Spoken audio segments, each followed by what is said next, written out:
He sido fotógrafa de bodas desde hace casi 10 años y creía haber visto todo. Un montón de historias trágicas, bellas, hilarantes o simplemente extrañas.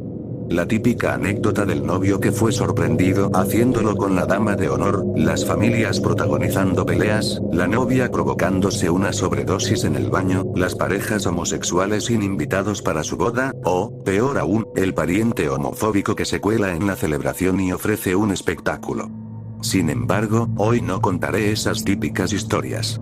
Jamás terminaría.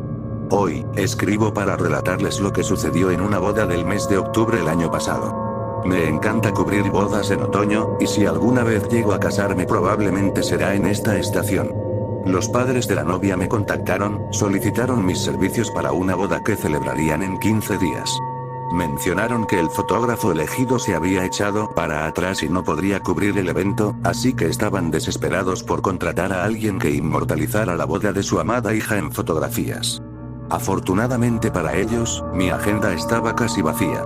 Confieso que me aproveché de la situación y les cobré un poco más por la premura, pero, a juzgar por el Rolex del padre, el dinero no parecía un inconveniente.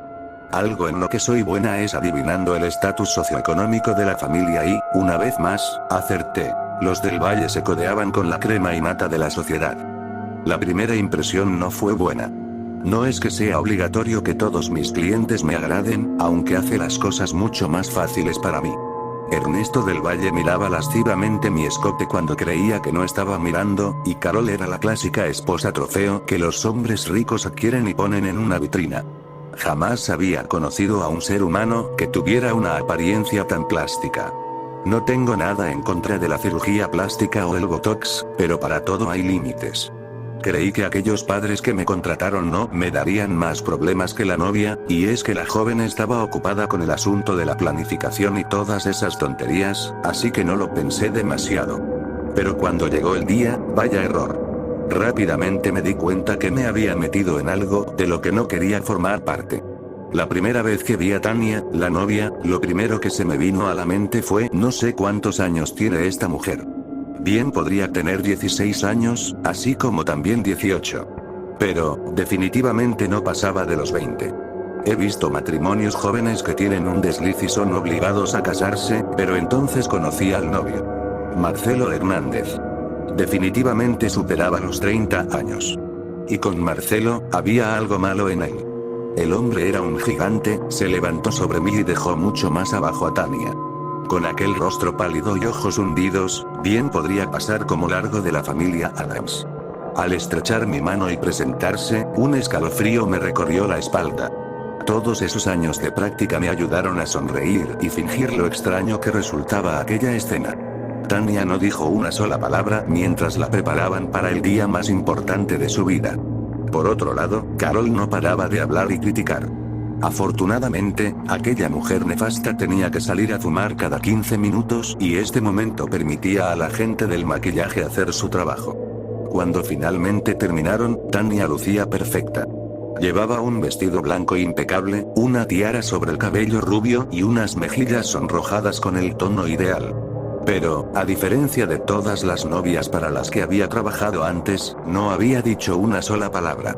Seguramente has escuchado de la tendencia fotográfica llamada First Look. Es genial poder capturar la impresión del novio cuando ve por primera vez a la novia vestida. Suele ser un momento muy especial. Esta fue la primera ocasión donde tomé una foto First Look en la que, de verdad, parecía la primera vez en que los novios se miraban.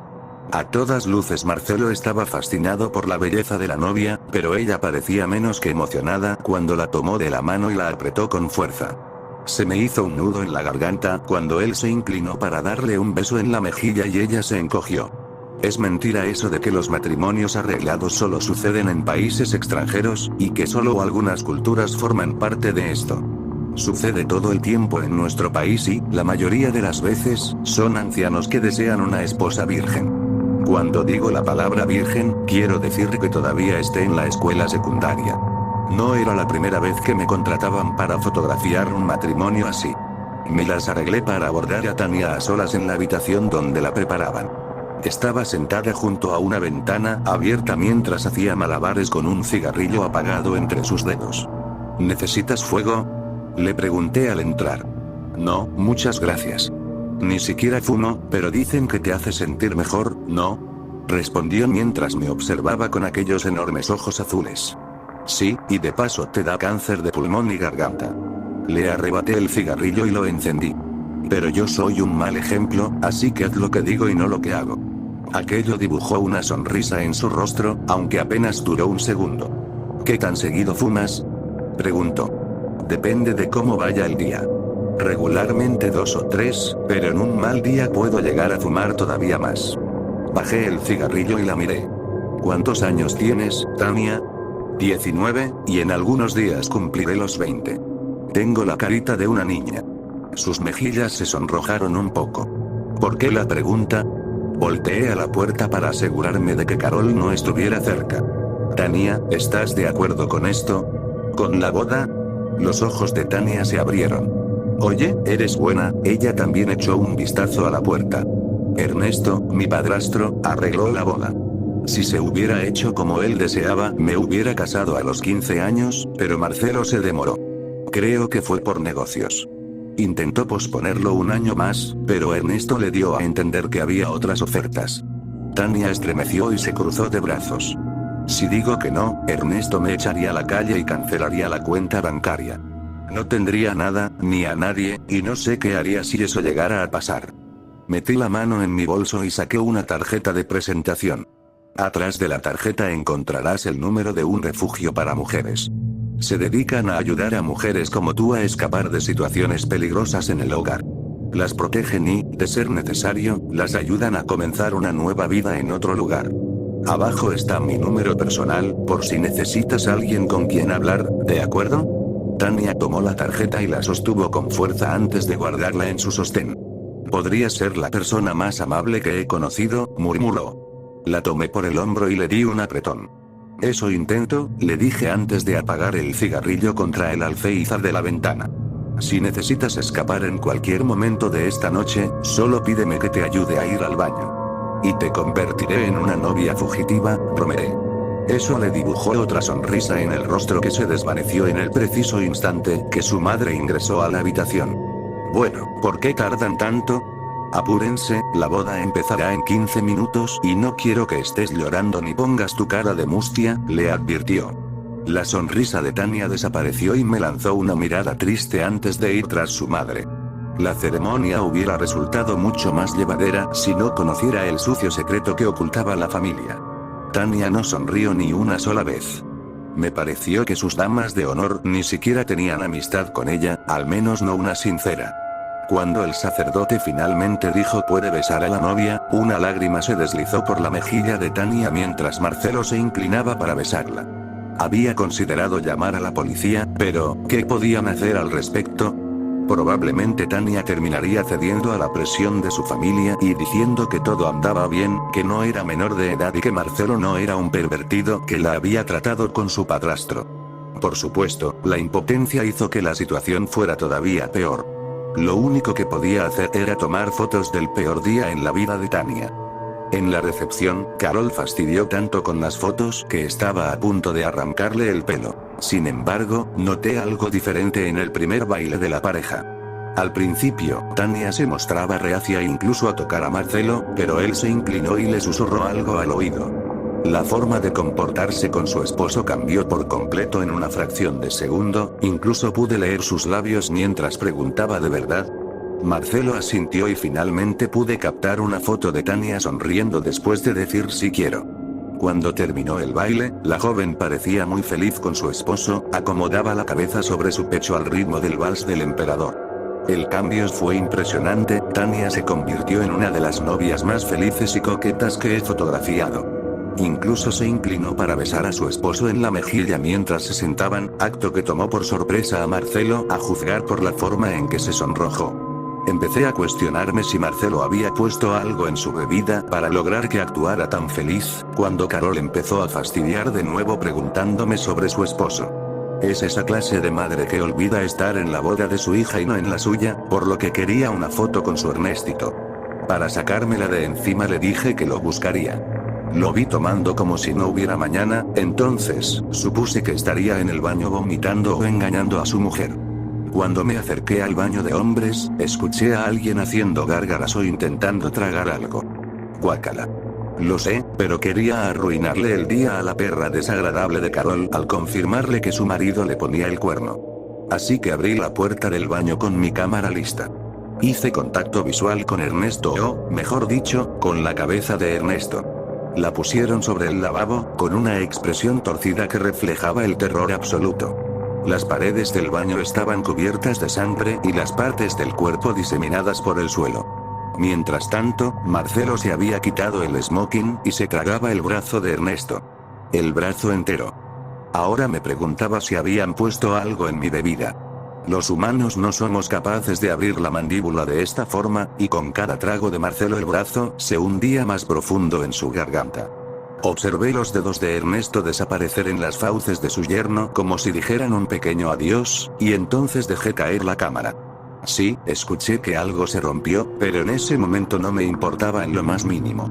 Acababa de ver al novio tragarse a su maldito suegro. Marcelo levantó la cabeza y sus ojos, que antes eran de un gris opaco, presentaban motas marrones y rojas con las pupilas en forma de hendidura. Me congelé en el momento que esos ojos me observaron. Lo siento, de verdad lo siento. Un momento. Marcelo se dirigió al otro lavabo que no contenía la cabeza y vomitó. Escuché un montón de cosas duras golpeando contra la porcelana antes de que las llevara al chorro de agua. Aclarando su garganta con evidente vergüenza, se me acercó para que entrara al baño. Creí que era mi final, pero Marcelo puso varios diamantes en mi mano. Para la cámara, no fue mi intención asustarte, dijo. ¿Qué? Pero, balbuceaba mientras observaba aquel puñado de diamantes. Eso pagaría mucho más que la cámara. ¿Por qué lo hiciste? ¿Devorar a Ernesto? Había esperado por eso durante años, dijo Marcelo entre risas mientras buscaba una toalla de papel para limpiarse la cara, como si aquello fuera a desaparecer el hecho de que aún estaba desnudo y ensangrentado frente a mí. Las personas más terribles tienen un sabor exquisito. Tu sabor sería horrendo. Sería como tragar piedras. Por otro lado, un hombre que ofrece a su propia hija como sacrificio a algo que sabe se alimenta de humanos, tiene el gusto del corte más delicioso de carne cocinado a término medio y perfectamente sazonado. Por Dios, esta situación llevaba todo lo que había visto a un nuevo nivel de extrañeza. Espera, ¿de verdad él? Oh, por supuesto, resopló Marcelo. Y lo volvería a hacer. Todo por lo que sucede cuando mi estómago procesa huesos humanos. Analicé los diamantes. ¿No vas a lastimar a Tania? Le pregunté. Marcelo sacudió la cabeza vigorosamente. Claro que no. Retrasaba la boda con la esperanza de que encontrara una forma de escapar, pero creo que Ernesto se estaba desesperando con mi actitud. Había un montón de personas dispuestas a pagar por ella, y la hubiera entregado, aunque mi oferta triplicara lo que otros ofrecían. Empezaba a sentirme un poco mareada. Allí estaba, hablando con un novio que acababa de comerse a su suegro en el baño. Miré por la puerta y un pensamiento horrible se apoderó de mi cabeza. Uno que seguramente sería del gusto de Marcelo y ayudaría a Tania. Bueno, ¿y si le digo a Carol que encontrará a su esposo en el baño de hombres? Le pregunté. A Marcelo le tomó unos segundos entenderme. Asintiendo, tomó la cabeza y la arrojó a uno de los inodoros. Escuché que salpicaba y casi comencé a reír, estaba al borde de la histeria. Anda. Estaré esperando, dijo mientras desaparecía más extremidades. Casi me iba cuando tuve que hacerle una última pregunta. ¿Qué diablos eres? Marcelo ladeó la cabeza hacia un costado antes de cambiar, apenas un instante. En un momento se veía como un hombre empapado en sangre, completamente horrible pero normal, y al siguiente era algo parecido a una serpiente. Su cuerpo de humano desaparecía y se reemplazaba por el cuerpo de una anaconda, pero su cabeza seguía igual, a excepción del siseo que producía su lengua delgada y bífida. Luego volvía a la normalidad. Me respondió encogiéndose de hombros. Curiosamente, esperaba que tú me lo dijeras. No tengo idea. Salí del baño y casi de inmediato me topé a Carol en el corredor. Y bueno, ¿dónde está Ernestito? Espetó la desagradable mujer. Apunté con el dedo en dirección al baño. Creo que no se siente bien, le dije antes de que la perra se fuera y casi me dejara con la palabra en la boca. Observé lo suficiente como para asegurarme de que abriera la puerta. Una cola escamada salió disparada, la tomó por el brazo y la arrastró al baño antes que yo regresara a la boda. El problema parecía resuelto aquella noche. Marcelo regresó y el baño fue cerrado pues, aparentemente, alguien muy enfermo había hecho un desastre. Tania dejó de comportarse de cierta manera para complacer a su madre y creo que la pasó bien. Usé la cámara de respaldo para asegurarme de capturar todas sus sonrisas. Carol y Ernesto se desvanecieron, nunca fueron vistos o escuchados de nuevo. Y aquellos diamantes compraron una hermosa cámara nueva. Como mencioné al principio, ha pasado un año de estos acontecimientos.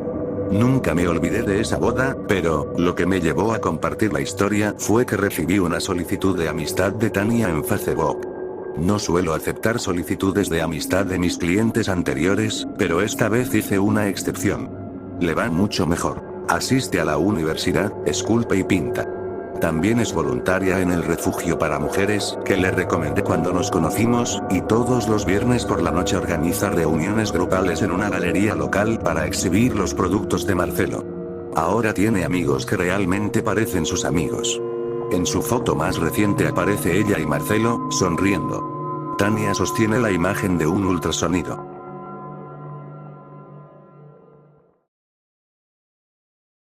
Cuando el pequeño Timmy Marlowe desapareció, todo el pueblo estaba enfermo por la preocupación. Timmy era uno de los niños modelo. Un niño buenísimo, como dirían. Un alumno brillante. Un chico de buen corazón que era respetuoso con todos en el pueblo. Al principio, su familia anticipaba una extorsión.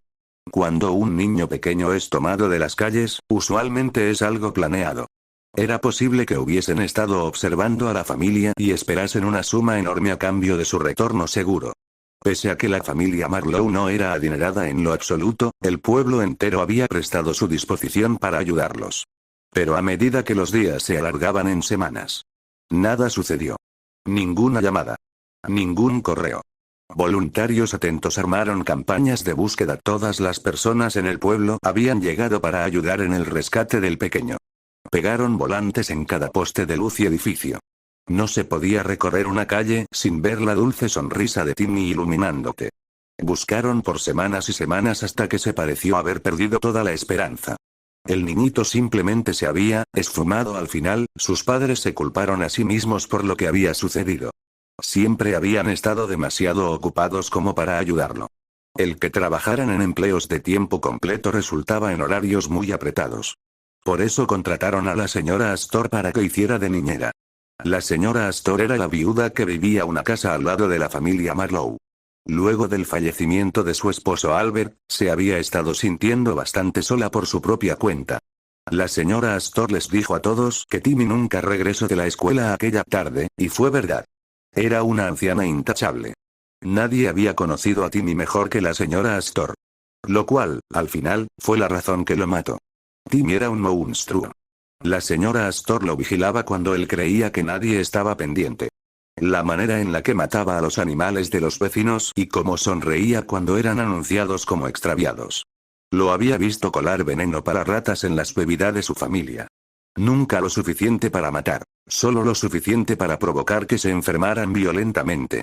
La señora Astor no dijo ni una palabra. Entonces, Timmy se habituó a pegarle. Los moretones nunca fueron cuestionados. Después de todo, estaba vieja.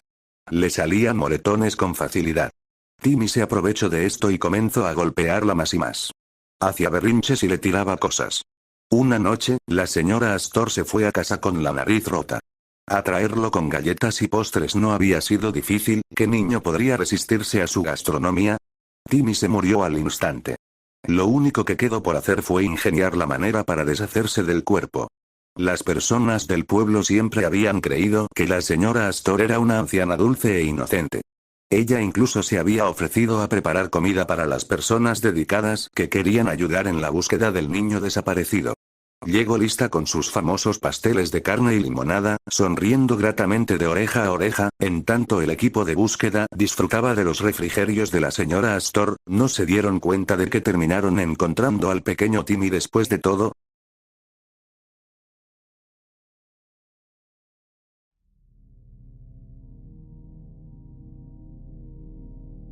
En la última década y media se ha vuelto sumamente fácil obtener lo que uno busca con tan solo escribir unas cuantas cosas en el teclado. Gracias al Internet, uno puede usar una computadora para cambiar la realidad sin dificultad. Solo pon unas palabras en un motor de búsqueda y tienes una abundancia de información a tu disposición. Ha llegado al punto de que es difícil imaginar la vida sin semejante herramienta. Pero si vamos una generación hacia atrás, cuando las palabras streaming y torrent solo se usaban en conversaciones sobre el agua, la gente se intercambiaba software cara a cara en reuniones.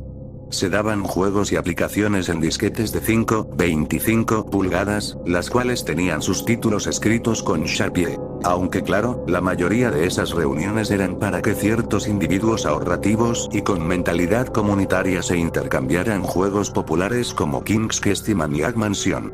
Sin embargo, sí hubo algunos programadores talentosos que diseñaban autónomamente sus propios juegos para luego compartirlos. Aquellos que recibían esos juegos seguían compartiéndolos con otros, y si uno de esos juegos estaba bien hecho, llegaba a difundirse por todo el país. Hasta se puede decir que estos tipos de repartimientos en los 80 eran prácticamente el equivalente a los vídeos virales de hoy día. Pero el juego del cual les hablaré hoy nunca logró difundirse de esa manera. Solo fue repartido por la bahía de San Francisco. Ese juego se llamaba Luna Pálida.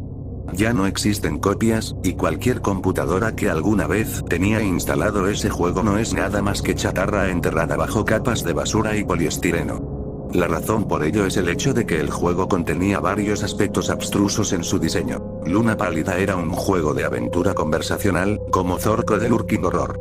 Apareció en un tiempo donde tal género ya no tenía mucha popularidad. Al iniciar el juego, se presentaba una pantalla totalmente negra, salvo por unas cuantas líneas de texto. Te encuentras en una habitación oscura. La luz de la luna brilla por la ventana. Hay oro en la esquina, justo al lado de una pala y una soga. Hay una puerta hacia el este. Comandos.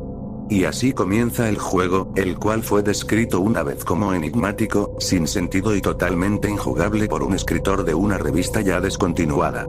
Las únicas órdenes aceptables eran tomar oro, tomar pala, tomar soga, abrir puerta e ir al este.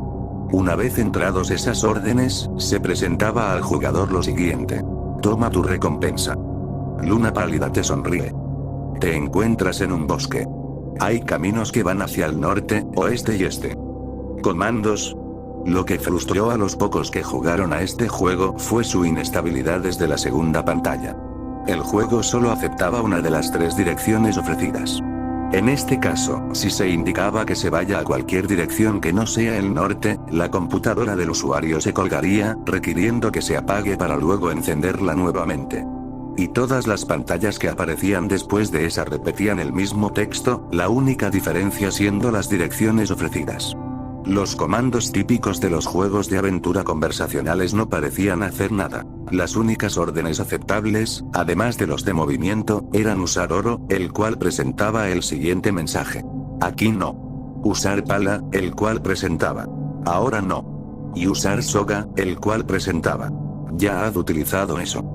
La mayoría de los que jugaron al juego lograron pasar unas cuantas pantallas antes de botar el disquete por la frustración que causaba reiniciar el sistema constantemente. Sin embargo, hay un aspecto del mundo de las computadoras que siempre, sin importar la época, sobresale. Hay personas que simplemente tienen demasiado tiempo libre. Un joven llamado Michael Nevins decidió persistir con el juego para ver qué había al final de Luna Pálida. Después de reiniciar la computadora 35 veces durante un período de 5 horas, Nevins logró alcanzar un mensaje distinto. Luna Pálida sonríe ampliamente. No hay más caminos. Luna Pálida sonríe ampliamente. El suelo está blando. Luna Pálida sonríe ampliamente. Aquí. Comandos.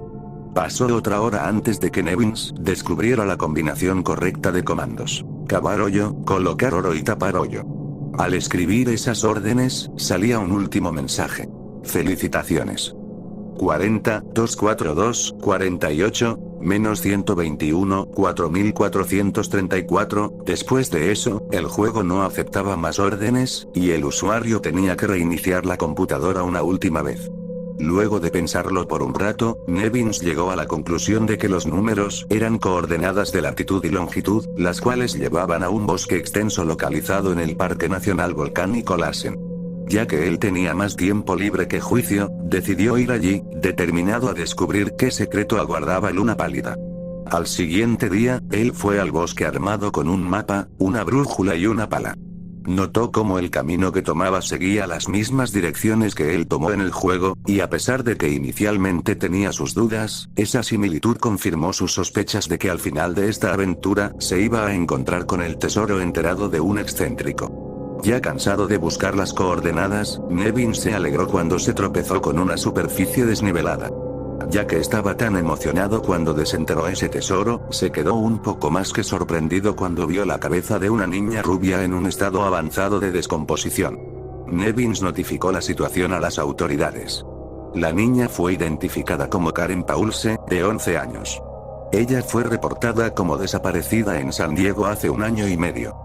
La policía intentó localizar al programador de Luna Pálida, pero debido al hecho de que los participantes de las reuniones donde se repartían estos juegos eran anónimos, nunca se logró descubrir la identidad del sospechoso. Han habido coleccionistas que han ofrecido cifras de hasta 6 dígitos para una copia auténtica del juego. El resto del cuerpo de Karen nunca fue encontrado.